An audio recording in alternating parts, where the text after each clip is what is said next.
Hello, good afternoon. Sophia Mills here. Thank you guys for joining us. I'm here to introduce Brittany Davis.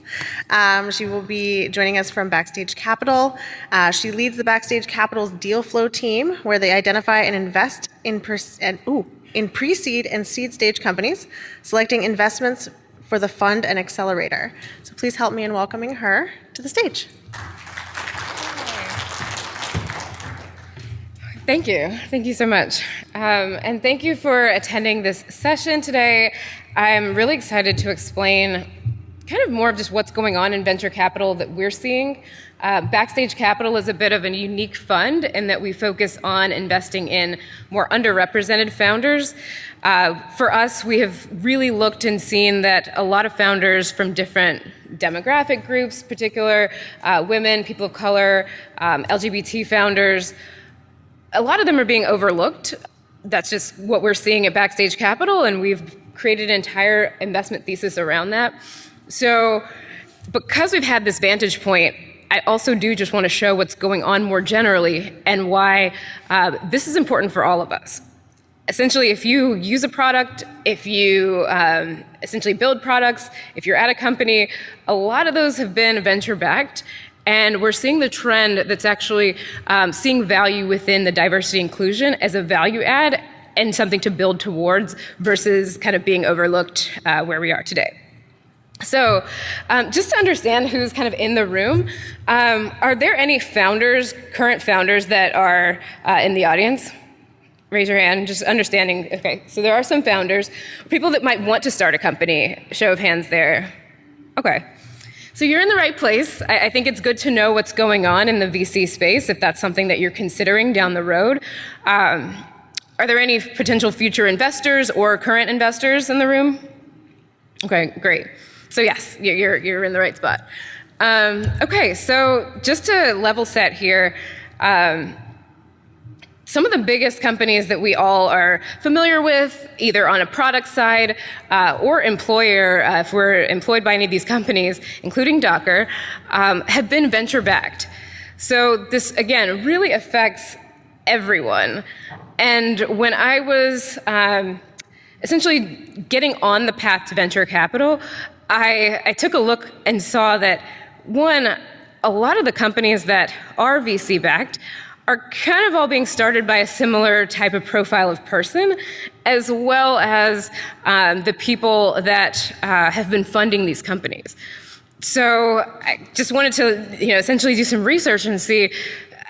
I know that there's some opportunity that's being missed, but it actually affects every single person. And I essentially was thinking, like, why am I not seeing a lot more people in my community, being a person of color, being a woman?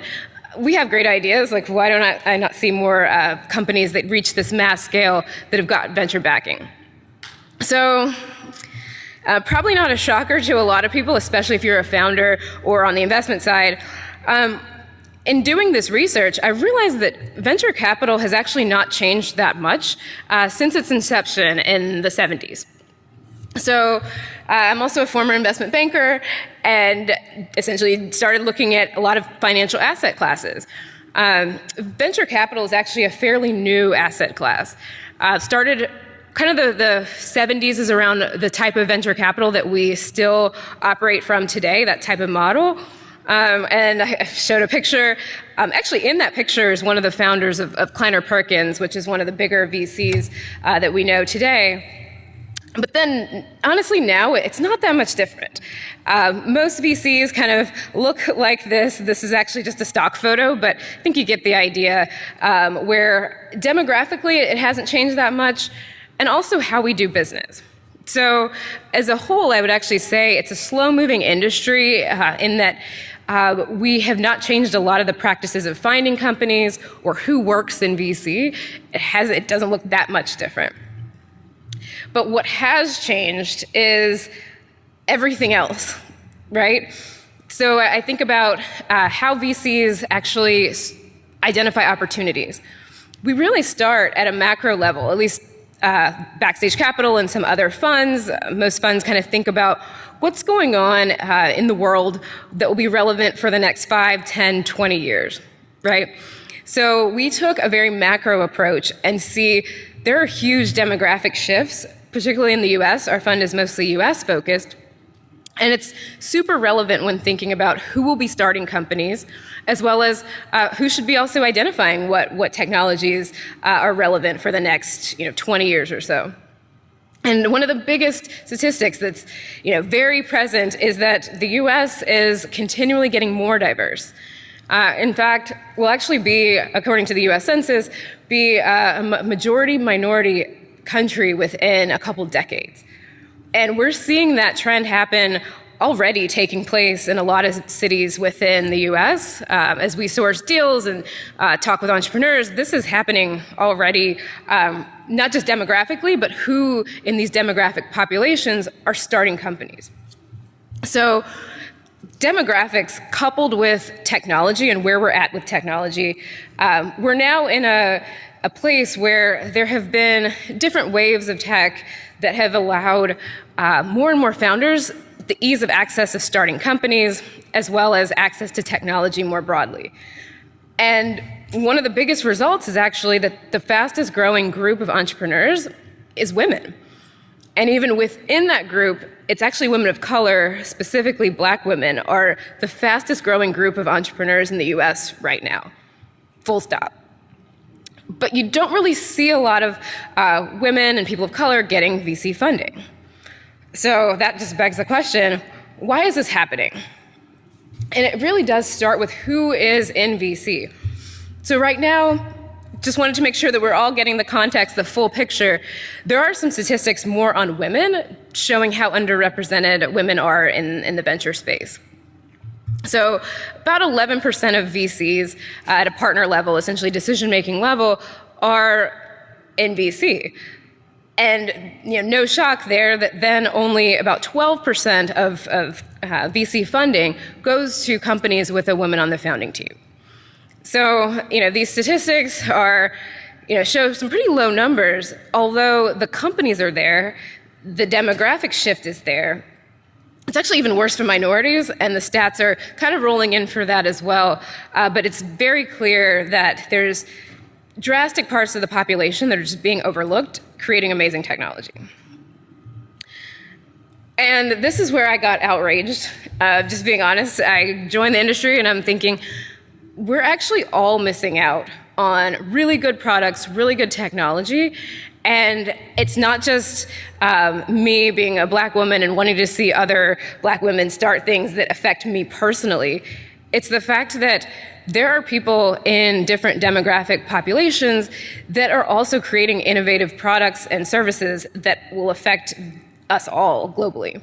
So I wanted to share a quick example of a company in the Backstage Capital portfolio. The company is called Uncharted Power. And the founder, Jessica Matthews, I've met her back when we were actually in school together. She was creating this product. Essentially, she thought about one of the flashlights that she had in her apartment where you could shake it, like a shake flashlight, and then the light can come on. And she kind of paired that with her experience growing up in Nigeria, seeing kids play all day with, soccer balls, jump ropes, different things, with that same kind of principle of kinetic energy.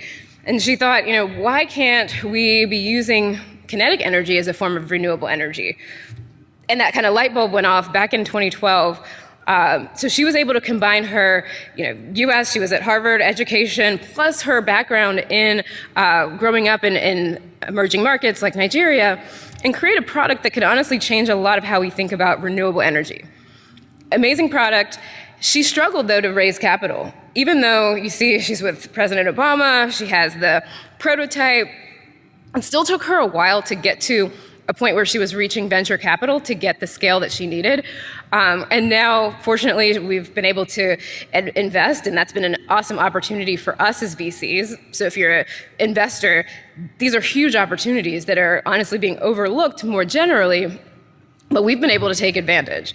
So she has now raised enough capital to actually broaden her technology skill set and also people on her team in order to build this for infrastructure level projects. So she's also working now with government level projects, building in the same kinetic energy technology within roads and different things where you can pick up on a bit of the kinetic energy, coupling that with solar. Like, this is a big, big product and a big opportunity. But again, she was being overlooked. So I'll take a quick minute just to explain, like, why is this such a problem? And I think depending on, what brought you here today or what your experiences are within VC or being a founder, I think it's important to understand this conversation has been going on for some time about we see where VC is right now. Why is it that more people of color, women are not getting funding? But there's a lot of reasons why this has not moved, or the needle has not moved as much as I personally would like to see it. And a lot of it's just how VC is done, right?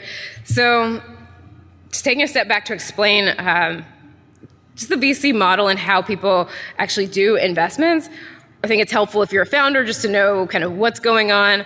And if you're in the investment space, I'm sure you kind of just understand this as well. But looking at it through a diversity lens, essentially you have a lack of diverse investors. And I think that's where it starts. So looking at venture overall, I showed some of the statistics where only about 10, 11% of VCs are women, even less for minorities. That is where I think a lot of the lack of capital getting to different populations really begins. So just starting at that point, I've just noticed that bringing more people of different backgrounds to the table actually does translate in more funding for those groups. So that's one. But the second one is that it's how deals actually get done. So essentially, if you have a limited group or a narrow kind of population group that's sourcing deals, that's making investments, then you actually are not seeing what's out there. You can't do a deal that you don't see. And that is the biggest problem, in my opinion, that a lot of VCs have, is that you source your pipeline from pretty much who you know. So most venture capitalists essentially build out what they consider their sourcing pipeline, and usually that is through personal connections, socially, educational background, if they went to certain schools, if they worked at certain places, those also contribute to their personal networks, where they get most of the deals that they end up doing. Secondly, they'll also target other VCs. So most deals are done in syndication. So that essentially means that one VC is not making the entire investment for a funding round. So usually other VCs just talk to other VCs. And then if they're all kind of a similar background and similar profile, you see how the pipeline is still quite narrow. And what's really troubling is that a lot of venture capitalists actually say that a founder who can't get to them through their network should it's not even worth investing in, because they should be able to figure out how to get to them. And that's a lot of how people operate. So keep that in mind, founders, is that a lot of VCs expect that you are able to penetrate or get into the networks that you need to raise capital. It's not just how good your product is, it really is who you know. And I've seen it happen a lot of times where a company is very high potential, but just doesn't have the right connections, and it'll stop them from, making the progress that they need, and also just spinning their wheels. I think that's something that I see with a lot of groups that are currently underrepresented, is that they spend so much time just getting the resources that they need, where maybe they'd be further along, and maybe we never end up seeing what they create because they weren't able to access some of the resources. So pipeline is not necessarily a problem on the founder side, it's on the investor side. And it does take some work. So Backstage has been doing a lot of work on that, and I'll explain some later. But then the third thing is really a little bit, it's kind of a tough topic, and there's a lot to unpack there, but there really is a lot of bias within the decision-making process. So when investments are getting made, especially at the early stage, a lot of it is based on kind of gut feeling and just like conviction and confidence, and less on any hard facts. So what that opens up is essentially like a lot of room for bias. Like how you got to your conviction, how you got to your gut feeling was probably based on something not necessarily factual about the product or the company. And that's just the nature of early stage investing. So, no way to really feel about that. That's just the way it is. But then when you have this narrow group of people making those decisions, you end up thinking like, I wonder why they're not maybe seeing some of the merit in some of the founders that what we see at Backstage, where if you really don't challenge maybe some of the expectations or some of the images of who's a founder in your mind, that it really is hard to break that barrier. I've worked with a lot of VCs that essentially just need to open their mind to see like there are a lot of people of color, a lot of women starting companies and building product where I think they didn't think of them as the one that would be doing this, and it takes a little bit of a mental shift there. But the opportunity is there, and we're all here to make money. So I think a lot of it is that if you can kind of check that with a diverse team, you're actually able to unlock value in the deals and the opportunities that come across your desk. So it's also, I think, one other point just to touch on bias is this notion of pattern matching. And it comes up a lot within venture capital that because it's an asset class where we really don't have all the proof points into why you would invest, a lot of your thesis in development is thinking, and justifying a deal is thinking, this type of person and product was successful in the past. You end up starting to look for that again and again. And, where we are just looking at the journey of technology, the last few years have been a lot of products, like essentially software products that have been started by a similar profile of person. And I hear this a lot where, there's still VCs that are looking for that next Mark Zuckerberg. And we've moved past that, I think. And I mean, I think the value is beyond that in terms of where the market is and who could be starting that next company, that you're actually limiting yourself if you're only looking for a certain type of person. And we see that a lot. So while this is a lot of problems, I really think people should be encouraged that there are some funds that are coming up with different ways to unlock opportunity across the landscape of founders that we're seeing more and more diverse founders. So, like I said, there is this new wave, and it is very encouraging. Backstage Capital is part of this, but I just am showing a list of funds as well as founders that are more interested in seeing a wider type of opportunity from venture investing as well as the founders starting companies.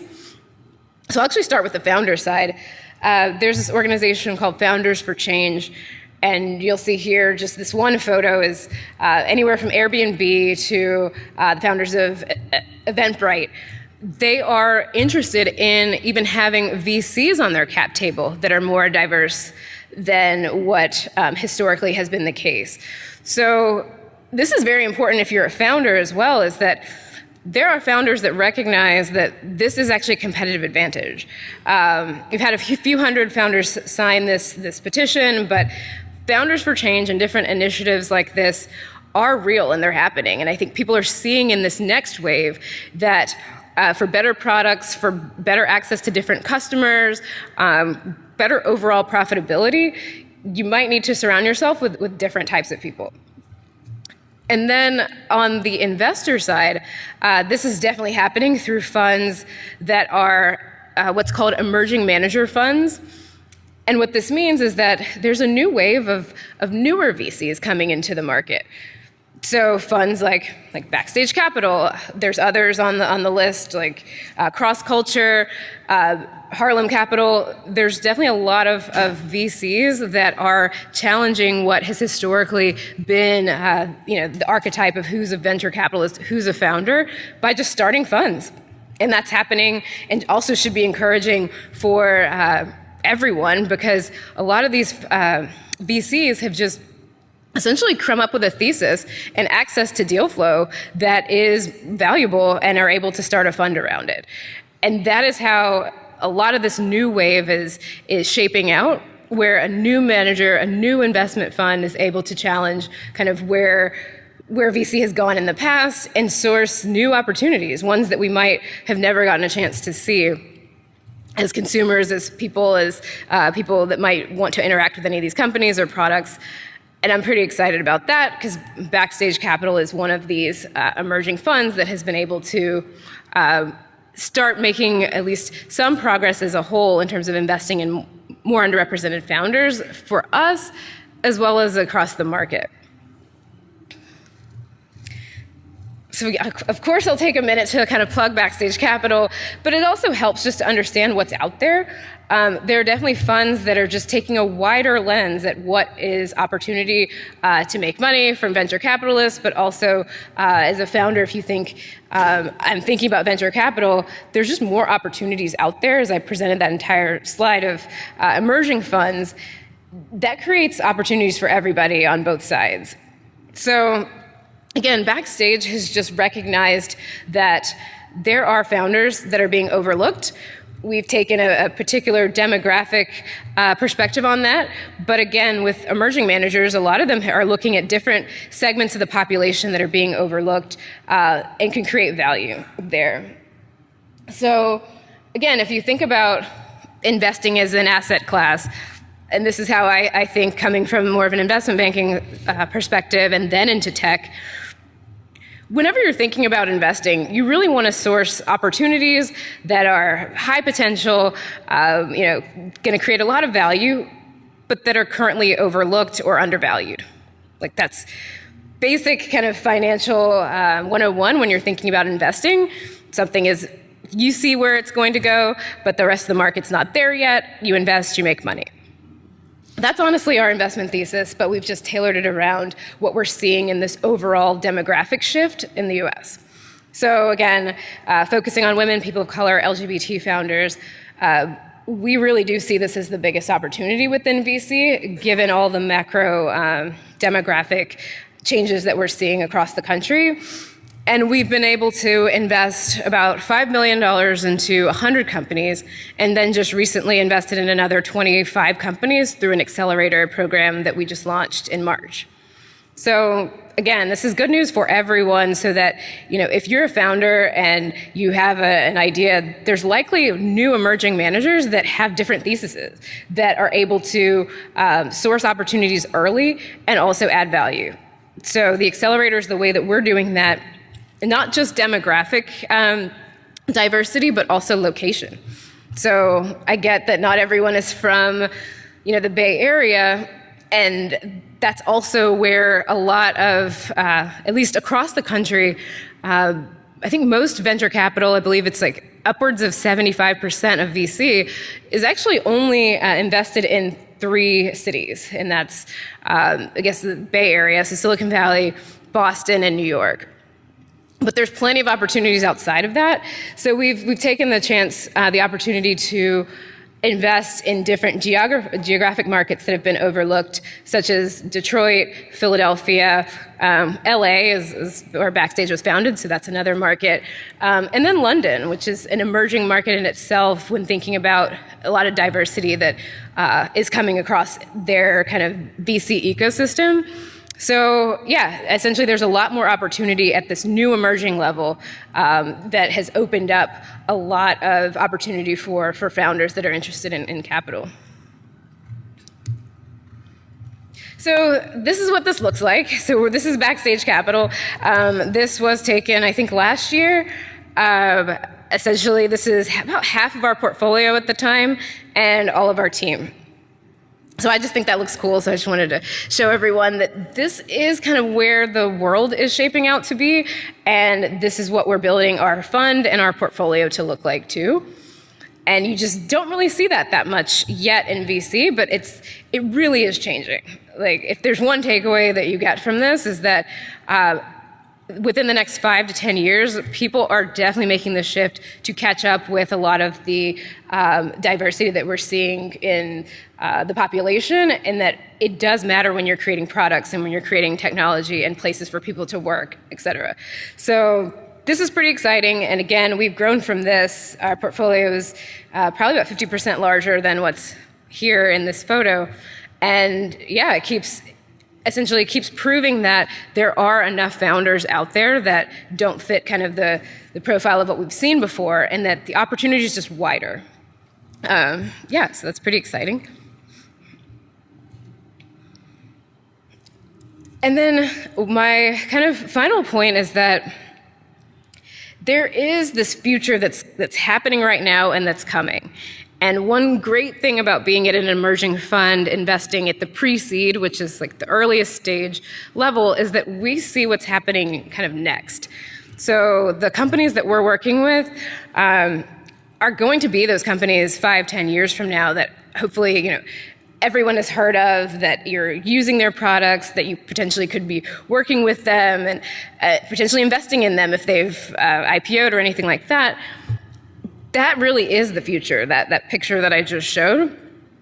And what I'm noticing, particularly when I speak with a lot of entrepreneurs that want to know more about what we're seeing, because we've been able to invest in so many companies that don't really fit the profile of a lot of what Silicon Valley investors kind of have been investing in historically, they're asking like, well, how do I essentially build for this future state? If I'm, maybe a white male founder, or I see that I'm surrounding myself with people that look just like me, like nothing is wrong with that. And I think identifying that you have surrounded yourself with people that might not look like, that do look like you, but then you realize that there is a future coming where you can build for that case. I think that's where I get really encouraged, because I've actually had that conversation with quite a few people.